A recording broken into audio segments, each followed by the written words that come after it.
বাচ্চাদের শেখানো মানে বাচ্চাদের থেকে অনেকটা শিখতে পারা, হেরে যাওয়ার পরেও কিভাবে হার না মানতে শিখতে হয়।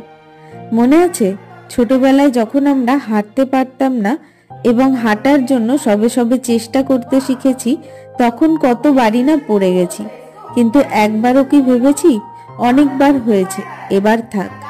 ঠিক যেমন ভাবে লেখিকা বলেছেন, failure is not the opposite of success, it is the part of success.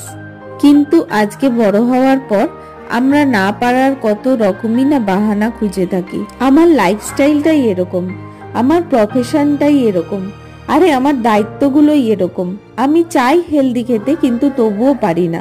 না, তুমি চাও না, তুমি কখনোই চাওনি।